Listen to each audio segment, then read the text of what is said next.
So I believe we can start off with that guiding principles graphic whenever you're ready up there, Mark, and get moving. So the verse 1 of chapter 7 of 1 Corinthians, I believe, is very important to keep in mind in the whole chapter. The question that came from Corinth caused him to say, it's good for a man not to touch a woman. So their inclination obviously has to do with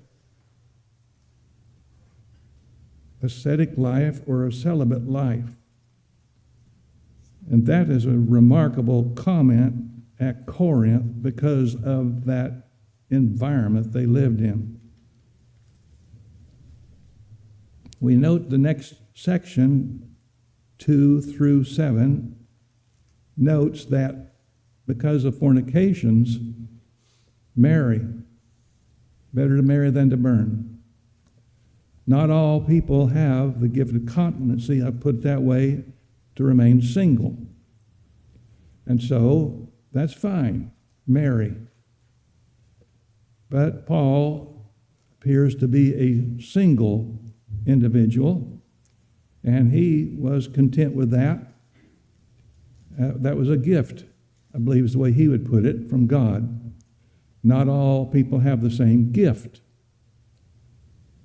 So each of us need to face up to that. Then the next big paragraph, he speaks to unmarried and widows. So in our jargon, we might say singles and widows. In the chart I have up there, I might have shown that to you previously. There are some principles that are being taught here. The suitability of marriage, we've just mentioned things about that. And then he'll talk to people in distinct categories, and I call them sets on the little chart.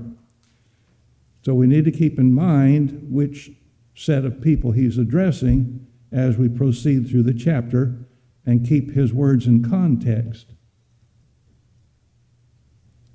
We see again and again, as I've underlined up there, I put the word remain. Remain, remain, remain. Now, let me say in passing, if the church came into an area and disrupted everything in social and relationships, that would cause havoc. So he emphasizes remain, and there will be applications as we go through the chapter. And if you're a virgin, you're an unmarried person, and you and your proposed wish to remain celibate and not carry through with marriage, that's good. In fact, it can be better in times of the distress that they were facing. Verse 26 of this chapter is very important. I think, therefore, that this is good by reason of the distress that is upon us, namely, that it's good for a man to be as he is in the context of virgins and those not married, as you can see from verse 25. Now, briefly, if you are a married person, have a wife and children, and the oppressor takes you and puts you into prison, tortures you or whatever, commonly the evil people will not just pick on you, but what will they do? Go after the others, your family. And so, I'll say, nearly extort you to do what they want because of that bind you're in. So this might be part of the situation that Paul is trying to describe. So the categories are very important. The general law, marriage is for life. And he'll emphasize that, especially when you get down to the section about widows and the comment where he says, the Lord said, as we get down into the text a little further in verse 10. Marriage is for life, but widows may remarry. So the remain, yes. Now the widows are freed because the spouse has passed on, and they may remarry, but still, because of the distress, they might choose also to remain single. And by the way, there are plenty of widows around who say, I'm tired of taking care of a man, I want to remain single, all right? Yeah. That's not in the text. So the underlying inclination behind some of the Corinthians is important to keep in mind. They're talking about staying out of marital relationships. They're celibate-leaning people. All right. We have the next one, I think, on Stay Together up there, Mark, if you wish to display that. So I've gone through, as we should see shortly, and harvested out of this chapter another way of putting together what was on the first chart, but stay together, stay together, stay together. You see it repeated again and again and again, as you can see up here, and it gives the specific verses. So even if you have an unbelieving husband, you stay with him. Now, as we get into it, in my understanding, because of the way it reads, the one converted, but the other did not while they were married. I believe that's what's going on. Excuse me. So you stay together. And I'm hopping around a bit here. Let's look at verse 8 and following. I say to the unmarried and to the widows, it's good for them if they abide even as I. And then he repeats what he said up above. If they have not continency, let them marry. Better to marry than to burn. When I was a young person, I thought burn in hell is what that means. But apparently it burn with lust. But to the married, I give charge. Now note what he says.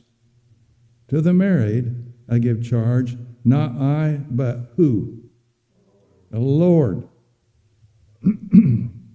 People want to argue about Matthew 5:32 and Matthew 19, the first few verses, all the time, even today. But Paul tells you what the Lord said. And what does he say? The Lord said, the wife depart not from her husband. Who said it? The Lord. My notes down here, I say, hear that? Hello? That's what it says. Then he has this little phrase that follows, which is kind of striking. But should she depart, let her remain unmarried or be reconciled to her husband. Do you see that expression on the part of the male in the marriage?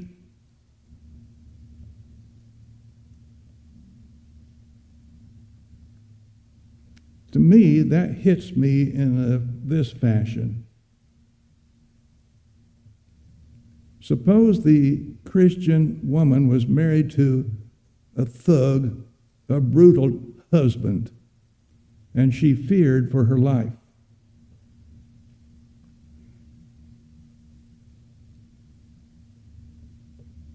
Well, he's a no-good rascal. Okay, I got that. But she might clear out for her own safety. I don't know. I'm speculating a bit here. But he says that of the female, I don't see it regarding the male. And I'll get myself in trouble. But my wife can beat on me all she wants, and she's not going to bother me. But it doesn't go the other way around. I'm trying to keep my mouth carefully shut, Mary Jo.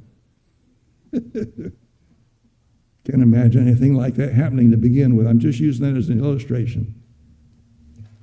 So sometimes that happens, but if she leaves, is she going to find another man?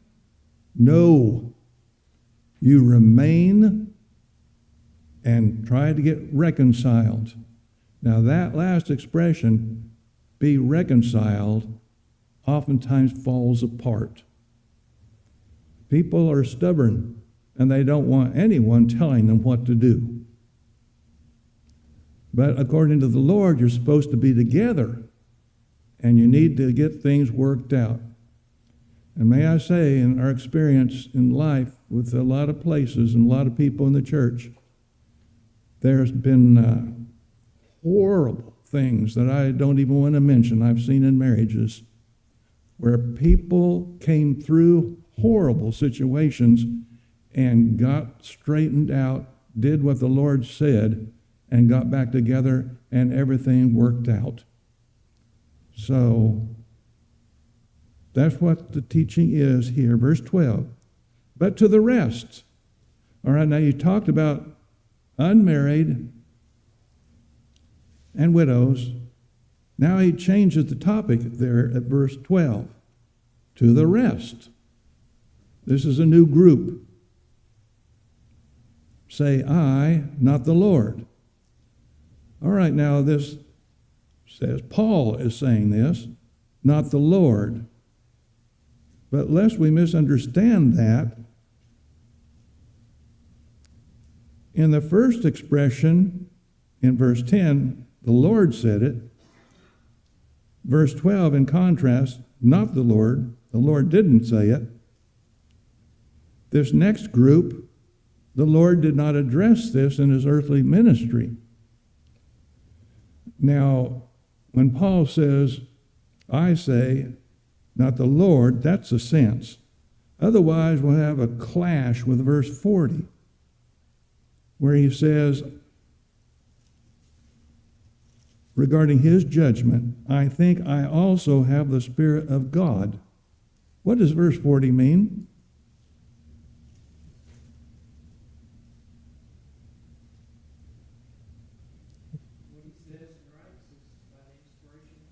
Yes, what he's saying in this chapter is by inspiration. He has the Spirit of God when he says this. All right? Now we'll see some places where things are this way or that, and he'll explain those. But when he speaks, he's not just popping off. He is speaking because the Lord is with him in saying these words. Okay, let's look at that again. To the rest, this other category that's coming up, say I, not the Lord. The Lord didn't talk about that in his earthly ministry. You know, Matthew 19 and all that. If any brother has an unbelieving wife, now, did Jesus ever speak about a Christian being married to an unbeliever that you've ever read about in the Gospels? Excuse me, sir? There wasn't. Explain what you mean. There wasn't any.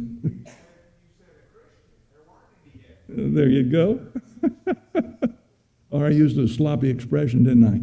There weren't any believers? Put it that way. Well, there were believers following Jesus in that sense, but I don't recall him talking about this in the gospel account. Thank you for the clarification. All right, so you have an unbelieving wife and she's content to dwell. Let him not leave her. And the woman that has an unbelieving husband and he's content to dwell with her, let her not leave her husband. Okay, stay put. Verse 14, the unbelieving husband is sanctified in the wife, and the unbelieving wife is sanctified in the brother. Now, the word sanctified commonly means what? Set apart as holy. Yes. Okay. So there's a sense here, he's using it that way. And then it says, else were your children unclean, but now they are holy. There's the word holy in that use.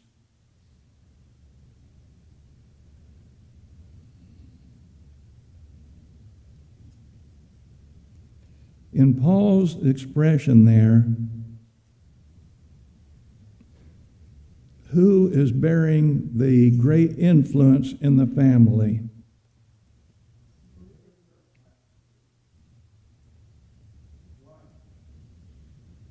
We'll have to use something besides the gender here. Use the touchy word. The believer is going to work on those children, right? Even though those children came from an unbelieving spouse. Yes, there is the negative influence from the unbeliever. All right. Now, I was reared in a family where my dad did not go to church. My mom was a stickler. We were going to be in Bible class in church every time the doors were open. Even on vacation, we went to church. I've told you this before, I won't drone on. But my dad finally got sense enough to start reading the Bible and listening. Age 72, he became a Christian. My mom did not nag him. She was a well-behaved wife for him. If he wanted coffee at the table, he was reared in a place where the women served, just thump his cup. She could trot up, get the coffee, and pour it in a cup for him. Mom was on her feet all the time taking care of Dad. She was a good influence. And when he began to read the Bible, I smiled, because the Word of God was going to get to him, and it did. And he made sure that when he was baptized, I was not around for fear that somebody would say he was baptized because of me. Okay? Thank God. So, sanctification does not mean that an unbeliever is going to slide into heaven on the coattails of the believer. That doesn't work. Does your status with God get transferable over to the other person who hangs around with you? We're judged individually, aren't we? So there's a problem there with that view of somehow the person's going to get into heaven simply on the basis of being married to a Christian. Well, anyway, any other comments on that? Yes? Along with that, there's a lot of people that think just because they're a member of the church, that the church as a whole is going to be saved. It's individual. Yes, an individual matter. Yeah. Yes? Could that, those verses, be seen as the marriage union, since you have a believing spouse, that marriage union is seen as holy in God's eyes. Therefore, the children of that union would be considered. Yes, that's a good comment. Thank you, sister. So the relationship is, in God's view, actually, it's even more tight than that. Let me see, where is the word?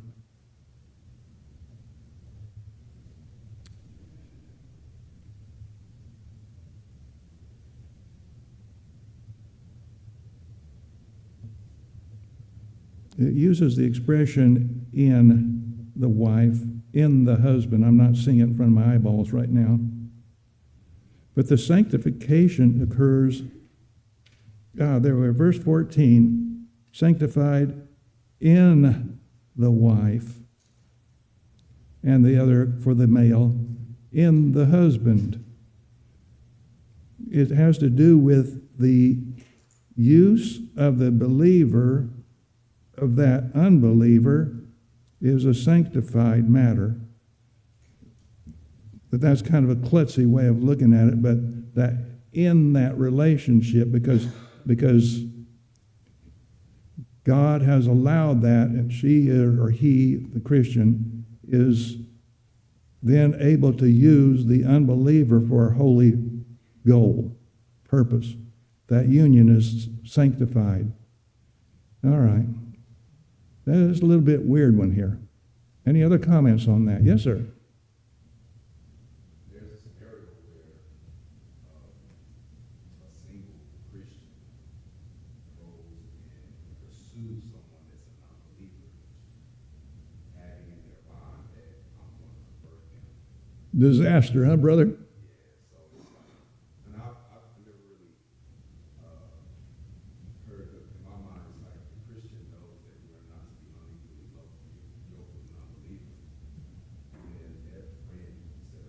Yes. So as a husband or wife situation, but when you purposely go out and try to find someone Yeah. that you know is not a fellow believer or that's a Christian,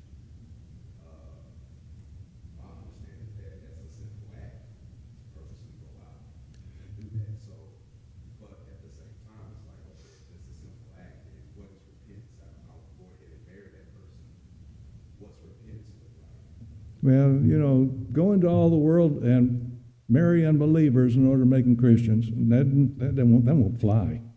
By the way, you can talk to these ladies in here, and they'll think, I got married to that rascal thinking I would change him. And what's the result? I'm digging myself into a hole. Contrary beast, he won't change very easily, will he? Yeah, I knew a lady whose desire was for a man, not church people, and he was a smoker, and she says, I'm not going to marry you unless you stop that stinking smoking. Oh, I will. And whenever I met this woman, she was, 60 years old, she'd never changed him, and she was still buying cigarettes for him. No. Well, that's just an illustration. So the goal is not to go into the world and marry unbelievers to convert them. That's a disastrous plan.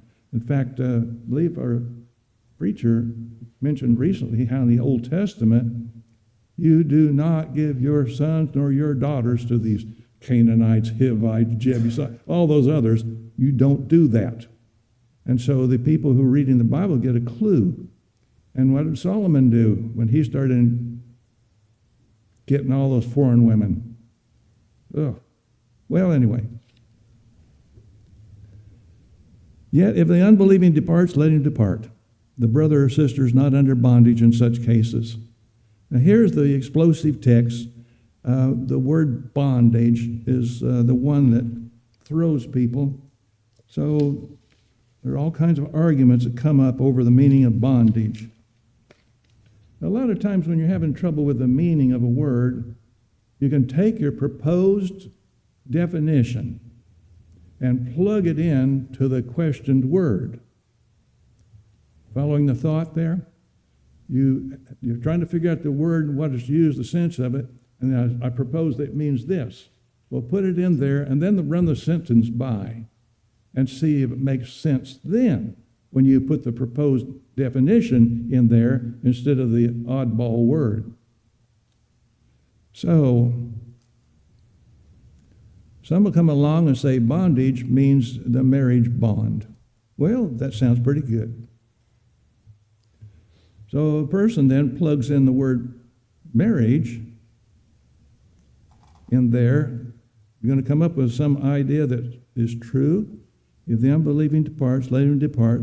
The brother or sister is not in a marriage bond. In such cases, God's called us to peace. And so then the people will take off on that and say, well, no, wait a minute. That means you're free to remarry. Well, first question I'd ask, does it talk anything about remarriage? I don't see it in this text. I don't see it in the chapter at all, except in the case of widows. So that's a risky view. And then when you study the way the original language put it, it's what's called a perfect tense in the Greek language. All right, that's kind of a technical comment, but the brethren are going to bring that up whenever we look that over. I got a jumble of notes here. I don't know where I put that one, but the point is, in the Greek language, the perfect means it happened here and it continues on. So it's been in place for a while and it's still continuing on now. So the answer seems to be you're not bound. You were never bound when you first were with him, and you're still not bound with him even now, ever. It's been going on for way back and continues on. It's not something new, this getting free of bondage. It's something that's always been in place. So the rationale is, It's not talking about marriage bond. It's talking about you were never in an enslaved bondage state with him ever. Not back then, and even up until now and continuing on, you're not his slave. So, if they depart, fine. But you are not to treat that person who's departing as your owner. You never were owned by that person. Not back then and not now.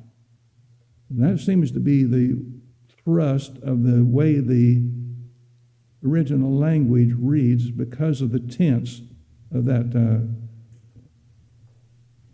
expression. All right, so that's kind of what I would get out of that one to share with you. And then he has this comment, how do you know, wife, whether you shall save your husband? Now look at the expression, save your husband. It's Jesus who saves, but Paul's not going to get caught up in word arguments. Yeah, she will be responsible for his coming to a saved state. How do you know, husband, whether you shall save your wife? And that has to do with stay with that unbeliever. And so my illustrations earlier. Only as the Lord distributed to each man, as God has called each, let them walk. So he's talked about these different categories that we saw earlier on in that chart. And I ordain this in all the churches. Was any man called being circumcised? Let him not become uncircumcised. Well, that's a bizarre comment. Why is he throwing circumcision in here? Has any been called an uncircumcision? Let him not be circumcised. Circumcision is nothing, uncircumcision is nothing, but the keeping of the commandments of God. All right, now let's not get hung up in the illustration. Look at verse 19. What is the application?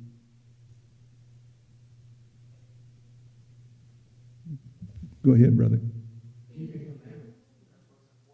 Keeping God's commandments. That's what's important. That the status of whether you were a Jew and circumcised or a Gentile not circumcised, that's nothing. Has nothing to do with your salvation. And so if you're married to an unbeliever, you were converted, the unbelieving person that you're with did not convert, well, that is not critical to your salvation. That's the way you were called. Stay with it. Who knows? Maybe the person will be saved. Yes. Years ago, Rex Horst told me about his journey into being saved, and he said that he was just rough, lived a wild life, and he was married to Marilyn, who had grew up in the Church of Christ. And no matter what he did or what he tried to do to stop her from coming to service, she would still come. Then after they started having children, he still was wild, and she was bringing the children to service. And he said, either there's something about that Church of Christ, or Maryland is absolutely crazy, because of all the things that he took her through, she never gave up on Christ. And so then he started coming with her to see what the big deal was about. And his love of Christ and his zeal and his passion for spending his time into Christ was all because of him. Yes. Yes. Not giving up.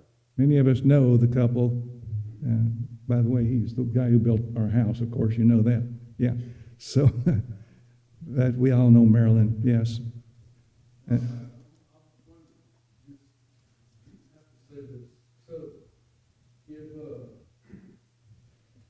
a young or late teen or early 20 person, only limits themselves to, dating, Christians, as you know, the field is pretty limited. The fruit tree is not bearing a lot of fruit. But if you, during your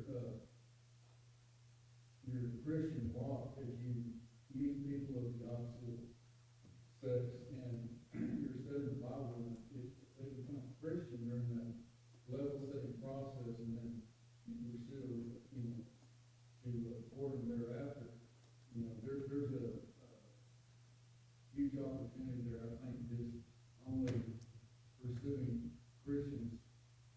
I don't know, it just Yes. doesn't make sense, and there's probably half the couple been here one was. And so you're also fulfilling the Great Commission, but also you're setting the precedent, hopefully, you're the man or lady, you're regardless, that you're living a Christian life, and I think you're doing yourself. Well, I understand what you're driving at. The thing is, if you're dating an unbeliever, I'm not saying dating, I'm saying you strive for friendship, and you live with Okay. that, and you say, yes, this is where I stand. the Christians are automatically weeding out duds. They're not going to go with them at all. But they might find someone who's prospective, who's honest, and talk to them and teach them. But there's a danger there of getting so close that you go ahead and jump when you shouldn't have. But on the other hand, I can name an individual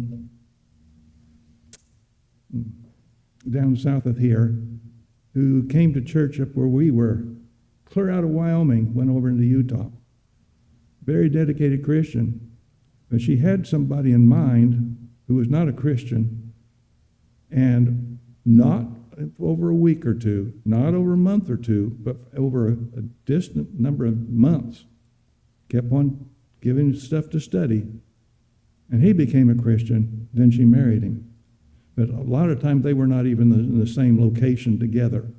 So that was perhaps a good outcome. But Paul would say it's better to remain celibate than to get yourself into a mess, wouldn't you say? Now, not all people in our society think that's a good plan. Okay. So we're talking about verse 19, this business throwing circumcision up there. These things are no matter when it comes to the judgment day. Let a man abide in the calling wherein he was called. So the next one bothers people. Were you called being a bondservant? Well, that's not a big deal when it comes to the judgment day, is it? Can a person who is in servitude go to heaven? Sure. Now, even if you can become free, use it rather. My old translation is kind of klutzy there. What is the meaning of the last part of verse 20?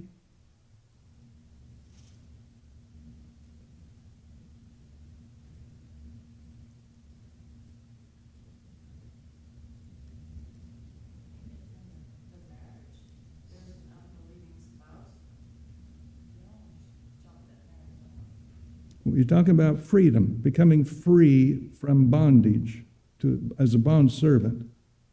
What does he say there in the last of verse? Let's say the right verse. 21, sorry.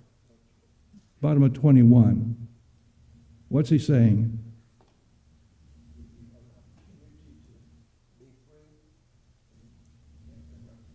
Yes, you have the opportunity to become free, take it. Yes. For he that was called in the Lord being a bondservant is the Lord's free man. Now that is a mental recognition, isn't it? You are physically someone's slave, but in your mind, what? You are free. You are free in the Lord, and your physical condition temporarily here on earth at the judgment day is not the critical thing. You're the Lord's free man. You shall know the truth, and the truth shall make you free. People cite that all the time, okay? But likewise, he that was called being free is Christ's bondservant. So there you go. There's a flip around. You are bought with a price. Become not bondservants of men. What does 23 mean?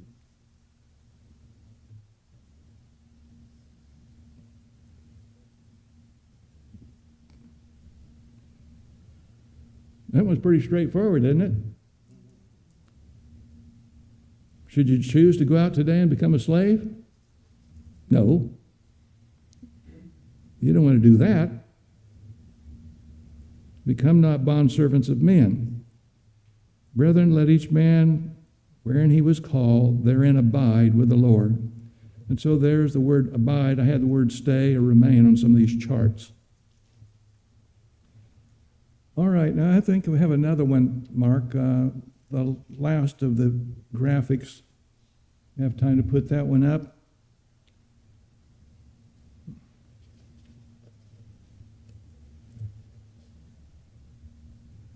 So I've summarized a lot of what we talked about in this chapter 7 and call them critical matters to keep in mind as you read through the chapter. The emphasis we noted in the early couple of verses was the inclination of some of the people of Corinth up there to become celibate, and they were even in marriage going to act that way. And he says, no, you have a duty to your spouse. You don't act that way in marriage. Number 2, charge the married. Well, the point is, the Lord said this, don't depart. Okay, that was the charge. We noted that. Verse number 3, Paul's advice of what is good was bearing on the distress that was going on at the time. And we've alluded to several reasons for him giving that advice, scriptural advice. Distress will cause behaviors to change. Number 4, I have the Spirit of God, so he's an inspired man when he talks. And the absence of remarriage, I think, is quite important in chapter 7, except for the case of the widows, of course. That's obvious. I say that because there are lots of people that go into this chapter, and I've seen people nearly stand on their heads trying to get something out of this that's just not even there. For example, a couple who are Christians. The guy gets fed up with his wife. She's one cold fish. She spends more time with her sister than with me. In fact, I think she's so bad, I think she's an unbeliever. And so, since she's an unbeliever and we're separated, that means I'm free to remarry. And that was the reasoning. I know not all people in the church are going to agree with that concept. I'm going to have to find someone who's liberal-minded enough to accept me with that view. And found one and hooked up with them. It just pulls at your heartstrings when you have people in the church you love and see them fall for that kind of thinking. Well, yes. Listening to that, you know, and you tell it as a man, as a woman, I'm thinking that you're so much of a headache, I really just don't want to be around you. And so here's where couples who've been married long enough, we should be able, as I say, as a young couple should be able to go to old, like people who've been married longer, and talk to their fellow Christians, because as a young, let's say as a newly married person, you could be 50 years old and married for the first time. You thinking it's gonna be lovey-dovey, everything's gonna be perfect, and what you don't realize is marriage is like a roller coaster. It's gonna be ups, it's gonna be downs, it's gonna be twists and turns. Sometimes the seatbelt might come loose. But if you don't know, or you don't have the right tools to endure, it's easy to run. Yes, and what may I say, I connect with her business of learning to get along in their marriage. Whenever there's a strife going on, the husband may go to work, and the wife may go to some other place to work. They're going to get their advice about marriage where? At the workplace, which is a bunch of duds. Okay, now I've got a verse in my head. Older women teach the younger women to what? Love your husbands, love your children, workers, all that up back there in the books of Timothy. Young people, you're having trouble with this contrary spouse, perhaps you need to talk to the older women who've had contrary spouse and get some advice from them. Or same thing the other way. We need to learn to talk to believers who know how to get through some of these difficulties that the sister's naming over here. But when you go to work, your buddies are going to tell you what you want to hear. And it's often disastrous. Okay. So the virgins, this next comment about this category, unmarried, has to do with a situation that's hard for us to understand. In our customs in our country, the girls and the boys go out shopping around themselves for a spouse. But in the Bible days, who oftentimes chose the spouse? The parent. I get a chuckle out of Samson. Comes back. Get her, that foreign woman over there, to me for wife. She pleases me well. And the parent said, what? Aren't there any people in Israel that you could marry? And you picked that one? They had a fit. So in the days that we're reading about in the Bible here, oftentimes the parents had a big hand on who you married. So that next section is a little more difficult for us to understand because it's talking about